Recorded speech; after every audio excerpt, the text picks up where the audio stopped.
welcome, find a comfortable position, lying down, allowing your body to be fully supported. You don't need to do anything right now, except be here in this moment, allowing yourself to sink deeper into rest. As you settle in, know that there's nowhere else you need to be, nothing else you need to do. This is your time to let go, to release, to allow your body and mind to drift into deep, peaceful sleep. We're going to journey through your body together, bringing gentle awareness to each part, inviting it to soften, to release, to melt into the surface beneath you. Let's begin by bringing your awareness to the very top of your head. Notice the crown of your head and imagine a wave of relaxation beginning here, like warm honey slowly pouring down. Feel any tension in your scalp dissolving, melting away. Your forehead becomes smooth and spacious, releasing any lines or tightness. This wave of relaxation flows down over your temples, softening the small muscles there.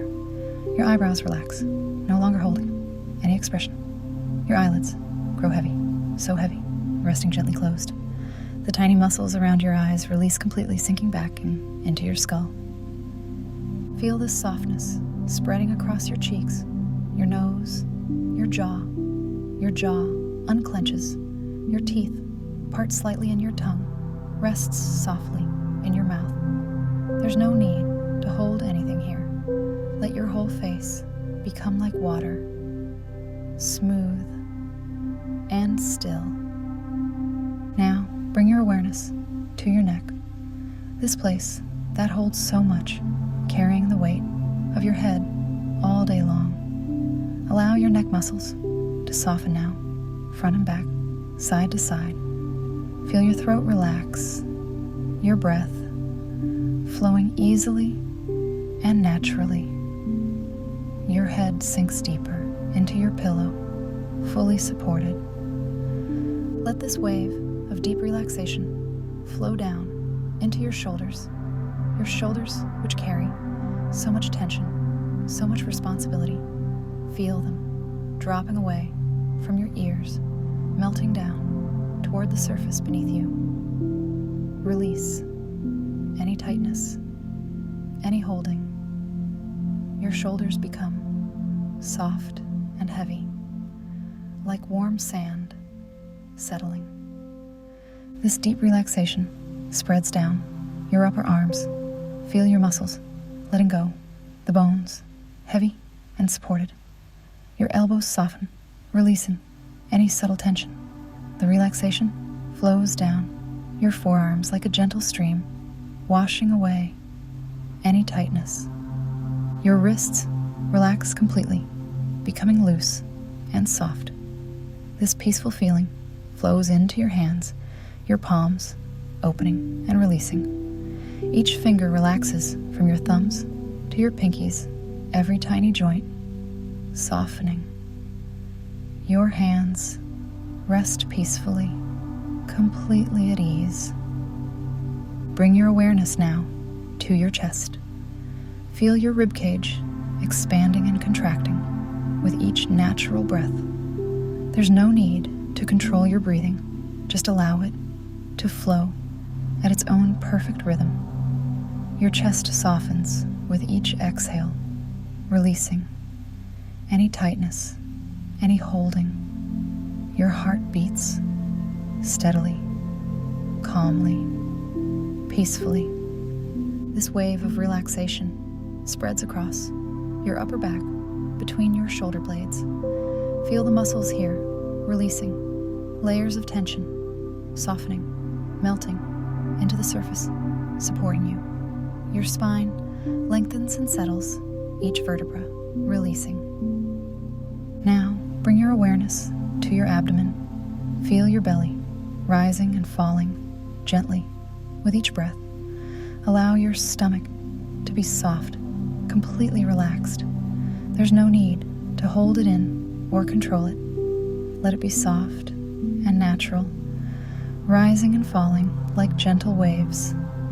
This deep relaxation flows into your lower back, this area that works so hard to support you. Feel it softening now, releasing into the surface beneath you. Any ache, any tension, any tightness simply melts away, dissolving into the earth below. Feel this wave of peace spreading across your hips, your pelvis, all the large muscles here, softening, letting go. Your hips become heavy and grounded, settling deeper into rest. Any tension held here simply releases and flows away. Now, bring your awareness to your upper legs, your thighs. Feel these powerful muscles softening, no longer needing to hold or support. They become heavy, so wonderfully heavy, sinking down. Your knees release, any subtle tension becoming loose and comfortable. This peaceful feeling flows down into your lower legs, your calves, and shins. Feel these muscles that carry you through your day, now completely relaxing, letting go. Your legs become heavy like tree trunks, rooted in the earth, solid and still. Your ankles soften and release. This deep relaxation flows into your feet, the soles of your feet, releasing into the surface beneath them. Your heels grow heavy. The arches of your feet soften. Each toe relaxes, from your big toes to your little toes, every joint releasing. Now, take a moment to scan through your entire body. Notice how heavy you feel, how relaxed, how deeply at peace. From the top of your head all the way down to the tips of your toes, your body is completely relaxed, completely at ease. With each breath, you sink deeper into this peaceful state. Your body knows exactly how to rest, how to release, how to drift into deep, restorative sleep. You're safe, you're comfortable, you're completely at peace. There's nothing you need to do now, nothing to figure out, nothing to solve. Just allow yourself to float in the sea of tranquility, drifting deeper and deeper into restful sleep. Your body is heavy and relaxed. Your mind is quiet and calm. Sleep is welcome here. You're ready to drift into the peaceful rest your body and mind deserve. Let yourself go now, floating, drifting, sinking into deep, peaceful, restorative sleep. Tonight, our story begins in a kingdom blessed with peace. In this gentle land, rolling hills stretched endlessly beneath soft blue skies. Wildflowers grew in meadows that swayed in the warm breeze. Birds sang melodies that floated on the wind. And in the heart of this peaceful realm stood a castle of pale stone, its towers reaching up toward the clouds. In this castle lived a king and queen who had long wished for a child. Year after year, they hoped. And then, on a spring morning when apple blossoms filled the air with sweetness, their wish came true.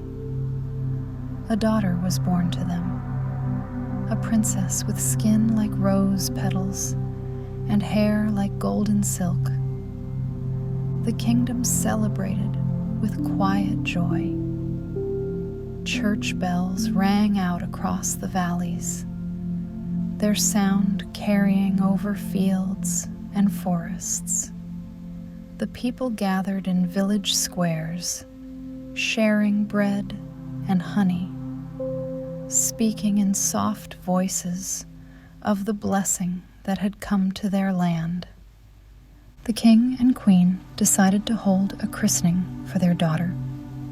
They sent out invitations on parchment scrolls, sealed with red wax. The castle was prepared with care. Servants hung garlands of white roses along the stone walls. They polished the silver until it gleamed like moonlight. They swept the great hall until the marble floors shone like mirrors. On the day of the christening, guests arrived from near and far. They came in carriages that moved slowly down winding roads. They came on horses that clip-clopped gently across cobblestones. The castle filled with the quiet murmur of voices, the rustle of silk gowns, the soft glow of hundreds of candles. Among the guests were 7 fairy godmothers. These fairies were wise and kind, each one ancient beyond measure. They moved with grace, their footsteps making no sound. They wore gowns that seemed woven from starlight and dewdrops. When they spoke, their voices were gentle as lullabies. One by one, the fairies approached the cradle, where the infant princess lay sleeping. The baby breathed softly, peacefully, unaware of the gifts about to be bestowed upon her. The first fairy leaned over the cradle. She raised her hand, and a soft shimmer of light appeared. "I give you beauty," she whispered, "beauty that blooms like roses in spring." The second fairy stepped forward, another gentle glow.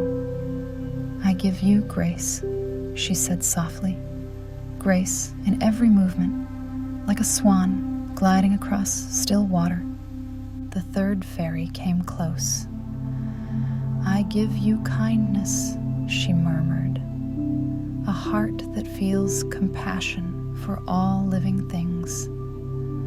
The fourth fairy blessed the child with a voice like music, sweet as bird song at dawn. The fifth fairy gave her wisdom, the kind that grows slowly, like an ancient oak. The sixth fairy bestowed joy, the ability to find light even in darkness, to see wonder in simple things. And then, just as the seventh fairy prepared to give her gift, the great doors of the hall burst open. A cold wind rushed in, making the candles flicker. The room fell silent. All eyes turned toward the doorway. There stood a fairy who had not been invited. Her name was Maleficent, and she was older than the oldest trees, older than the hills themselves. She had been forgotten, overlooked when the invitations were sent. And now, anger burned in her heart like a black flame. She moved into the hall, her dark robes trailing behind her like shadows. The other fairies drew back. The king and queen stepped forward, trying to make peace, trying to apologize for their mistake. But Maleficent raised her hand for silence. She approached the cradle.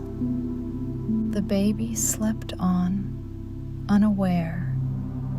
Maleficent looked down at the innocent child, and when she spoke, her voice was cold as winter frost. "I, too, have a gift for the princess," she said. "Listen well. Before the sun sets on her 16th birthday, she shall prick her finger on the spindle of a spinning wheel and die." The words hung in the air like ice. The queen gasped. The king moved to protect his daughter, but Maleficent was already gone, vanishing like smoke, leaving only the echo of cruel laughter behind. Silence filled the hall. Then, softly, someone began to weep. But the seventh fairy, who had not yet given her gift, stepped forward. She was small and young compared to the others, but her eyes held ancient wisdom. "I cannot undo Maleficent's curse," she said gently. "Her magic is too strong." but I can soften it. I can change it." She leaned over the cradle and placed her hand softly on the baby's forehead. "You shall indeed prick your finger on a spindle," she whispered, "but you shall not die. Instead, you will fall into a deep sleep, a sleep like peaceful dreams on a quiet night. And this sleep will last until true love's kiss awakens you." It was not the gift she had planned to give, but it was the gift most needed. And though it could not remove the curse entirely, it transformed death into something gentler, into sleep, into rest, into waiting. The king and queen held each other, grateful for this mercy, but still they feared for their daughter. The very next morning, the king gave a command. All spinning wheels in the kingdom were to be destroyed, every last one. Soldiers went from house to house, from village to village, collecting spinning wheels.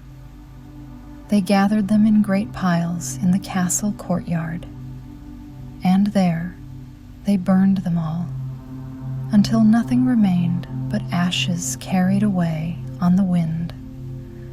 The kingdom adapted. People learned to make cloth in other ways.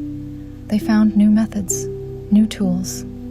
Life continued, different than before, but still filled with simple joys, still peaceful. The years passed slowly, gently. As the princess grew, she learned to walk, taking small, careful steps across the castle floors. She learned to speak, her voice sweet as the fourth fairy had promised. She played in gardens where roses bloomed in shades of pink and red. She fed breadcrumbs to birds that gathered without fear at her feet.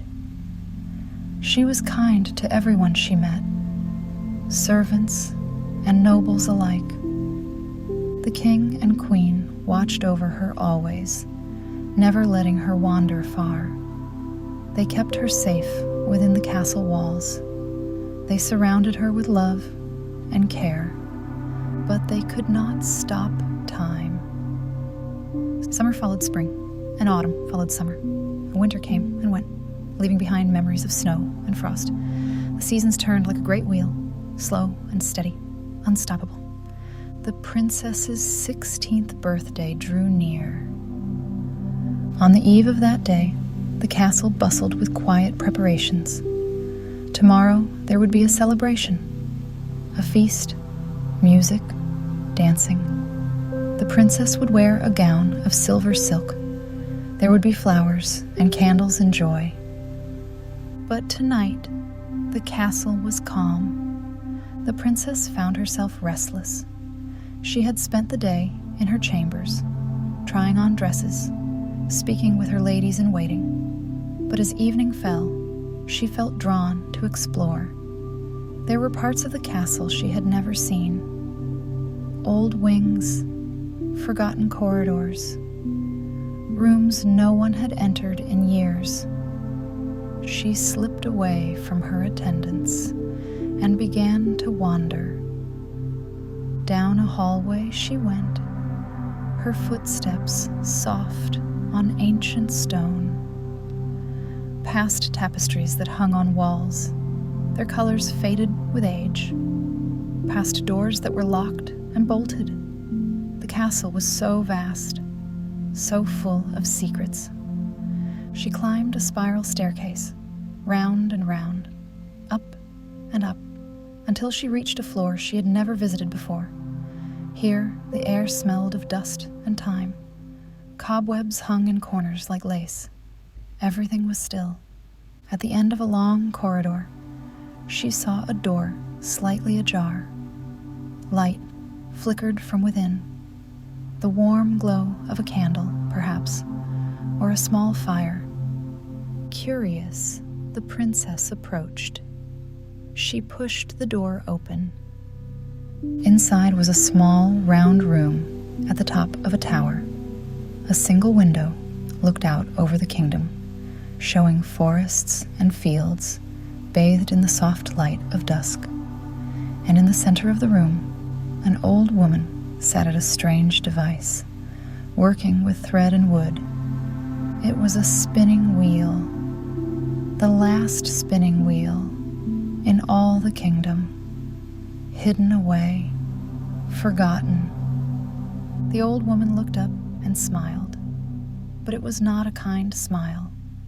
Her eyes were dark and knowing, and though the princess did not recognize her, she should have, for the old woman was Maleficent in disguise, waiting patiently all these years for this very moment. "Come in, my dear," the old woman said, her voice like honey. "Come and see what I'm doing." The princess stepped closer, fascinated. She had never seen a spinning wheel before. The way it turned, the way the thread formed, it was like magic. "What is this?" she asked. "A spinning wheel," the old woman replied. "Would you like to try?" The princess reached out her hand, drawn by curiosity, by fate, by the curse that had been placed upon her in the cradle 16 years ago. "Just touch the spindle here," the old woman said. And the princess did. The sharp point of the spindle pricked her finger. A single drop of blood appeared, red as a rose, red as rubies. The princess gasped. She stepped back, and then a wave of drowsiness washed over her. Not painful, not frightening, but gentle, like the feeling of lying down after a long day, like the weight of eyelids that can no longer stay open, like the pull of dreams that cannot be resisted. She felt herself sinking, falling slowly, softly, and as she fell, the seventh fairy's magic caught her, cradled her, eased her down onto a small bed that had appeared in the corner of the tower room. The princess's eyes closed. Her breathing became deep and slow, peaceful. She was asleep. At that same moment, throughout the castle, everyone else began to fall asleep too, for the seventh fairy had extended her spell to protect the kingdom while the princess rested. The king, sitting on his throne, felt his head grow heavy. He leaned back and slept. The queen, in her chambers, lay down upon her bed and drifted into dreams. Knights in the great hall slumped in their chairs, their heads on the table. Servants in the kitchen paused mid-task, one with a spoon raised to her lips, another with his hand on a pot. They stood frozen for a moment, then slowly sank to the floor, asleep. Even the dogs in the courtyard curled up and closed their eyes. Even the doves in the rafters tucked their heads beneath their wings. The entire castle fell into enchanted sleep. And as if to protect them all, great thorny vines began to grow around the castle walls. They grew quickly, thick and tangled, covered with thorns as sharp as needles. They climbed the towers, wrapped around the gates, spread across the courtyards. Soon, the entire castle was hidden behind a wall of thorns, a wall so dense that no one could pass through. The kingdom beyond the castle tried to reach them, but could not. The thorns were impenetrable, and so the people of the realm waited and wondered and told stories of the sleeping princess behind the wall.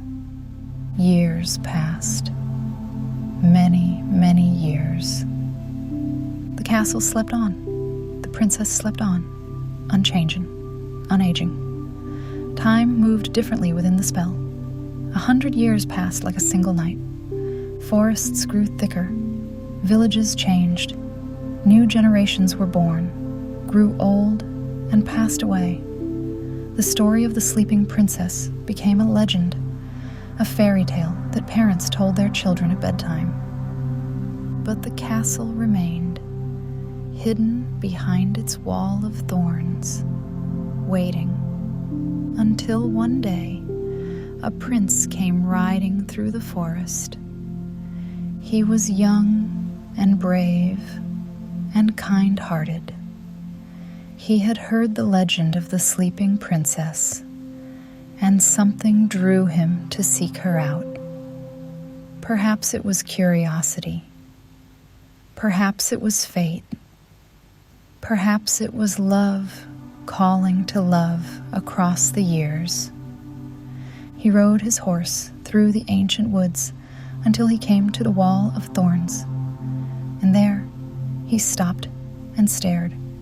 The barrier rose before him, impossibly high, impossibly thick. No one had ever passed through it. Many had tried and failed. But as the prince approached, something miraculous happened.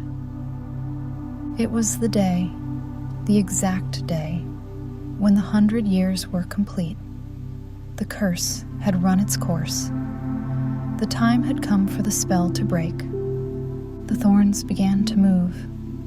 Slowly, silently, they parted. Where there had been a solid wall, a path opened. The vines drew back, creating a tunnel of green leaves and sharp thorns that did not touch him. It was as if the forest itself was welcoming him, guiding him forward. The prince rode through, wonder in his eyes. He emerged into the castle courtyard. Everything was still, silent. Dust hung in the air, caught in shafts of golden sunlight.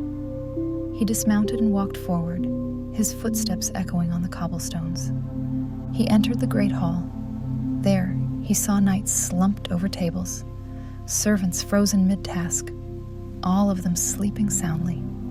Their chests rose and fell with slow, deep breaths. They looked peaceful, as if lost in pleasant dreams. The prince walked through the castle, searching, up staircases, down corridors, through rooms filled with sleeping people, until finally he climbed a spiral staircase to the highest tower. And there, in a small, round room, he found her. The princess lay on a small bed, her hands folded across her chest, her golden hair spread around her like a halo. Her face was serene, beautiful, untouched by time. She looked as if she might wake at any moment. The prince approached slowly. He knew somehow what he needed to do. The legend had told him. True love's kiss would break the spell. He knelt beside the bed. He looked at her sleeping face, and he felt his heart stir with something he had never felt before. A recognition, a connection that went deeper than words. Gently, he leaned down and pressed his lips to hers. It was a soft kiss, brief, tender, and it was enough. The princess's eyes fluttered. Her lashes moved. Color returned to her cheeks. She drew in a deep breath, the first true breath in 100 years. She opened her eyes and looked up into the face of the prince. "Hello," she said softly. "Hello," he replied, smiling. Throughout the castle, others were waking too. The king stirred on his throne. The queen sat up in her bed. Knights stretched and yawned. Servants resumed their tasks as if no time had passed at all. Dogs barked in the courtyard. Doves cooed in the rafters. The spell was broken. The long sleep was over. The princess sat up, and the prince helped her to her feet. Together, they walked down from the tower. They descended the spiral staircase, through the castle halls, past the waking inhabitants, who blinked in confusion and joy. When they emerged into the courtyard, the sun was setting, painting the sky in shades of pink and gold. The wall of thorns was withering away, falling to the ground, leaving only clear paths and open gates. The kingdom beyond the walls saw the thorns disappear. They saw the castle emerge, as if from a dream, and they came running, celebrating, rejoicing. The sleeping princess had awakened. The curse was broken. There was no grand battle, no final confrontation with Maleficent. The wicked fairy's curse had simply run its course and exhausted itself. Her power was gone, scattered like ashes on the wind, and she troubled the kingdom no more. In the days that followed, there was much rejoicing, but it was quiet rejoicing, not wild or frantic, but gentle and full of gratitude. The king and queen held their daughter close. The prince stayed by her side, and slowly the kingdom returned to life. The princess and the prince spoke together, walked together, discovered that they understood each other in ways that went beyond words. Love grew between them, not sudden or dramatic, but natural, steady, true. And in time, they married. It was a wedding held in the castle gardens, surrounded by roses and apple blossoms. The 7 good fairies attended, smiling, their work finally complete. The people of the kingdom gathered to celebrate, their faces filled with joy. And so, the story ends, as all good stories should end, with love, with peace, with happiness. The princess who slept for 100 years woke to find everything she needed. The prince who sought her found everything he had been searching for. And the kingdom, which had waited so long in silence, came alive again with laughter and song. They lived happily ever after. And now, as our story comes to a close, let yourself rest too. Let your breathing slow. Let your body relax. Let your mind drift like clouds across a peaceful sky. Sleep now. Sleep peacefully. Dream of castles and roses, of magic and kindness, of love that conquers all. Let go of the day. Let go of your worries. Just rest. Sleep. And know that when you wake, you too will find your happy ending. Good night.